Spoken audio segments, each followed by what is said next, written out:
तमाम मेरे gardening friends को वागी सोमसिंह गार्डन में बहुत बहुत खुश आमदीद। मेरे गार्डनिंग फ्रेंड्स, इस वक्त जो आप सामने ट्रेस में और ये पॉट्स में ये सीडलिंग देख रहे हैं, ये तमाम की विंटर फ्लावरिंग और विंटर वेजिटेबल की सीडलिंग हेल्थी फ्रेश आपको नज़र आ रही होगी। अक्टूबर के महीने से मैंने घर ही के सेव किए हुए सीड्स हैं वो लगाने का प्रोसेस स्टार्ट किया था, जिसमें मैंने winter flowering seeds, winter vegetable seeds लगाए थे। और उसमें मैंने यह कहा था, जितने भी वीडियोस मैंने कहा था, जो घर के सेव किए हुए सीड्स होते हैं with in 5 to 7 days germinate होते हैं। तो बहुत से मेरे गार्डनिंग फ्रेंड्स ने और भी दूसरे फ्रेंड्स ने कमेंट आउट किया कि सर आपकी तो हर सीड्स है वो जर्मिनेट हो जाते हैं, आपने तो ट्रेस में भी लगाए हुए हैं, आपने तो पॉट्स में भी लगाए हुए हैं, डिफरेंट तरह के हैं। हमने तो सीड्स लगाए हैं पिछले साल के, हमारे तो जो सीड्स हैं वो ही जर्मिनेट नहीं हुए,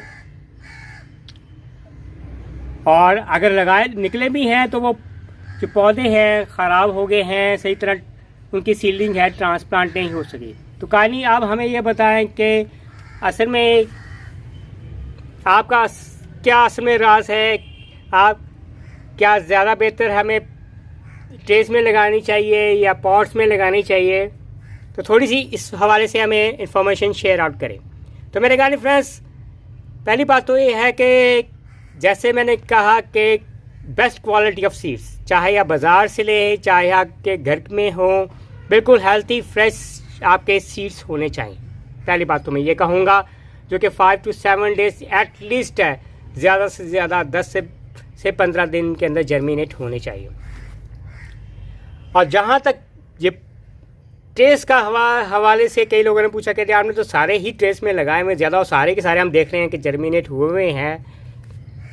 तो मेरे गार्डनिंग फ्रेंड्स, चाहे आप पॉट्स में लगाएं, जैसे ये देख रहे हैं, ये मैंने नेस्टेरिशियम की सीडलिंग यहाँ पे ट्रांसप्लांट भी कुछ कर दी हुई है, ये मैंने पॉट में लगाई थी। सामने वो बेजल देख रहे हैं, बिल्कुल बारीक सीड्स होते हैं, जस्ट लाइक है ये सी सनन एरिया की हेल्थी फ्रेश सीडलिंग है।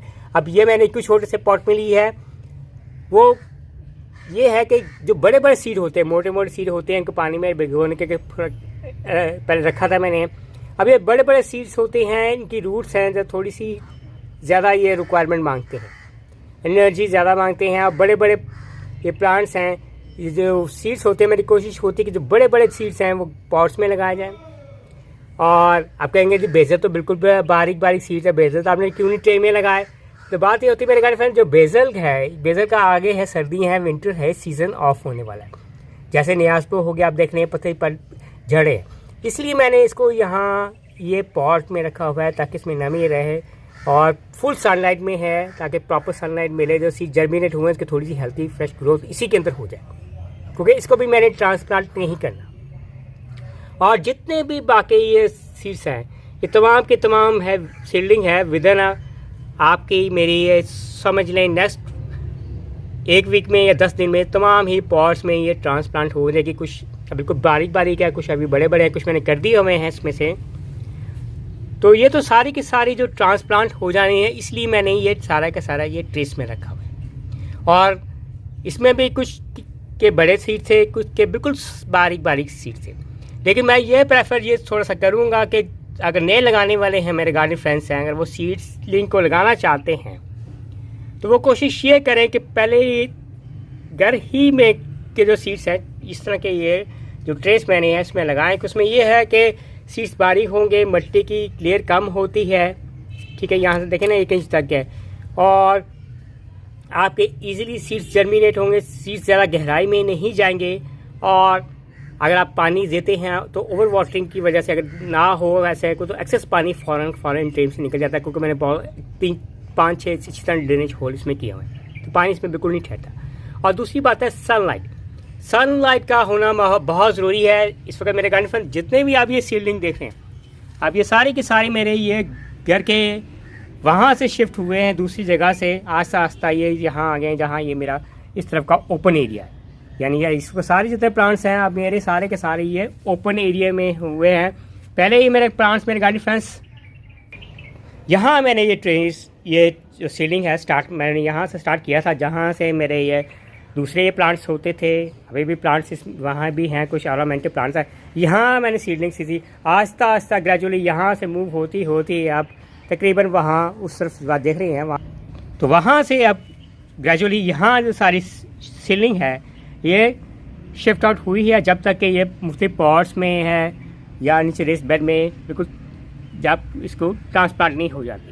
तो साथ साथ सनलाइट का आपने हर हवाले से ख्याल करना है कि वो केयर बहुत करनी पड़ती है। अगर घर में आपने कोई चीज़ लगाई है तो हर हवाले से इसमें सनलाइट भी आ गई, आपकी वाटर भी आ गया, और उसके बाद इसकी लाजमी बात है जब ये चीज़ दो चीज़ें मेन आप कर लेंगे, और जब ट्रांसप्लांट करने के बाद फिर थोड़ा सा ख्याल है कि सीलिंग आपकी है सही तरह स्टेबल हो जाए, यानी अपने पाँव पे खड़ी हो जाए, और बाद में पौधे बनना स्टार्ट हो जाए। और उम्मीद करेंगे कि मेरे गार्डन फ्रेंड्स को ये वीडियो पसंद आएगी। बाय आसिम नवाज फ्रॉम वागी समथिंग गार्डन।